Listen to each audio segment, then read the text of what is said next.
Alright guys, I'm sure you're wondering what the heck is this thing right here. As you can see, it's a very old truck. It's a 1968 F-250 XLT dually. It's pretty badass.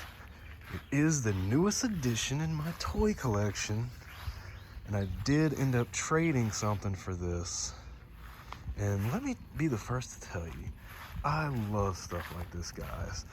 This stuff is right up my alley. I like all cars. I like performance cars. I like engine swap cars. I like tuner cars, as you can see. I like muscle cars and muscle trucks.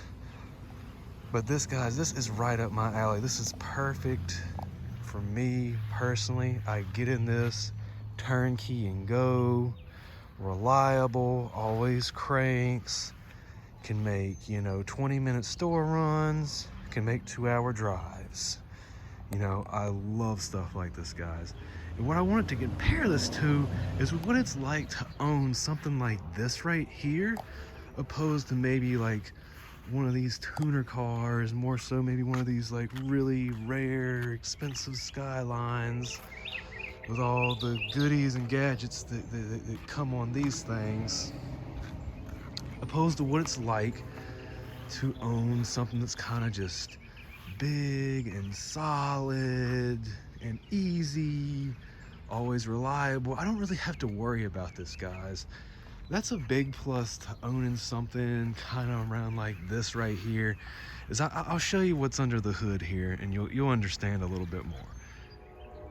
All right, guys, as you can see, this is definitely not what came in this truck originally.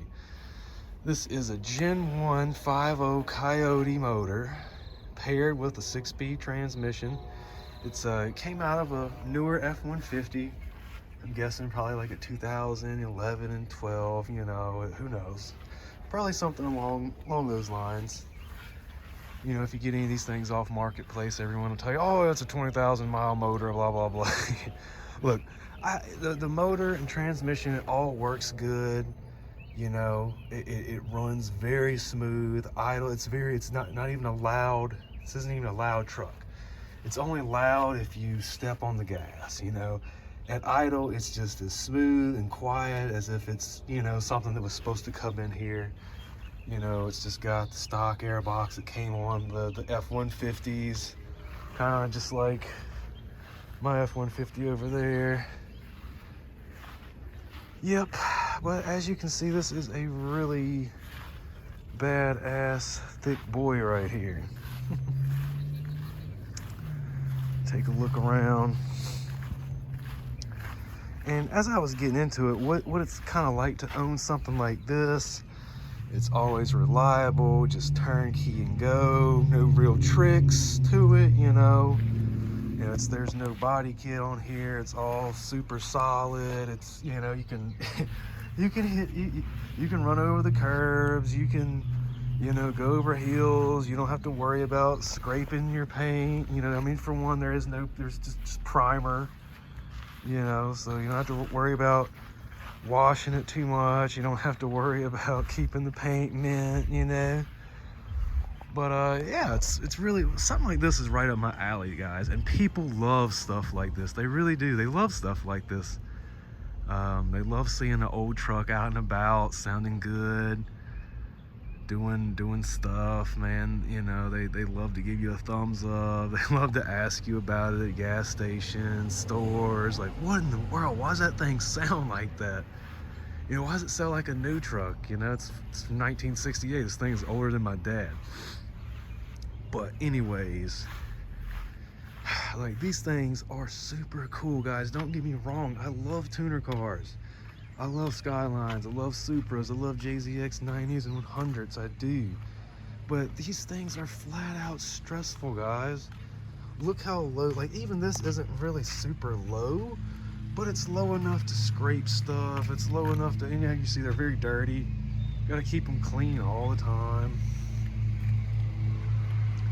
But look, guys, these things, it's got all these body kits. It's got all these side skirts, diffusers. Got these little doohickeys right here. Got these low splitters. Personally, I haven't scraped that splitter up too much, but I mean, shit happens, guys. You know it's gonna happen. You know, and same thing with these. Got the, for these to really look good and look how you want them to look, you got to have these body kits. You got to have them real low with the coilovers and everything. So, you know, all this, it's really hard to get up under there and do work to the car. You pretty much need a jack. You you know, you need a lift to be able to work on them. You know, everything's really low. It's inconvenient. You know, you got things to worry about. And I mean, let's just be honest, guys. These particular right here, they are very reliable cars. These JZX90s with the 1J. And there's nothing really super irreliable about RBs as long as everything is in the right, you know, as long as you do everything right. As long as you take care of it properly, as long as you don't put a bunch of boost on stock bottom ends and try to make 700 horsepower on, you know, your stock block, stock bottom end. But you always do have to worry about that. You always have to worry about, is my block gonna crack? You know, am I gonna have issues? Am I gonna start seeing water and oil mixture? I'm gonna need a rebuild. I'm gonna need a new block. It's gonna be $6,000 to $8,000 to $10,000s of dollars and parts and labors and new stuff for your Skyline or whatever. It's always in the back of my mind, at least. Like when I drive these, the experience and how people react to your car is like absolutely amazing. Like you can't hardly go to any part of, you know, your main town driving this thing down the road and not have somebody roll down their window and start filming your car. I mean, you know, people love these things. It's almost cult-like, but you know, it is stressful. It is stressful. You have to worry about a lot of stuff with these cars, man. It really is. But, you know, you kind of do it for the love of the hobby. It is kind of a therapy. Getting down, messing with these, driving them, seeing people's reactions and whatnot. But I will say, like, the stress level of just being able to, like I said, hop in this thing right here, turnkey and go. I don't have to worry about paint. I don't have to worry about, you know, body kits. I don't have to worry about it being so low and scraping anywhere. And honestly, guys, if this truck had just absolutely like immaculate paint, it still wouldn't be too stressful. Because I mean, you know, look, you're not going to be hitting anything. You have to worry about rock chips and stuff on the highway, but really, you're not going to be worrying about scraping anything down there, you know. And it's not jacked all the way up in four-wheel drive mode at all. That's what I love about these trucks. I had a 63 C10. It was LS swapped, actually. Super low, but never scraped anything. Just, you know, that's just how they're made. They don't have these, like, let me give you an example. Like, look how, like this right here, this isn't even a super duper low car, but that splitter, it just, that front lip comes out so much, it likes to catch everything. You'd be so surprised. And it is stressful, like, even though you know the deal, you know if you put it on there, you know, you're gonna have to go over speed bumps and messed up driveways and stores and businesses. You know, you have to go real slow. You have to find the angle. And you hear the, you're like, ah, crap. Here we go.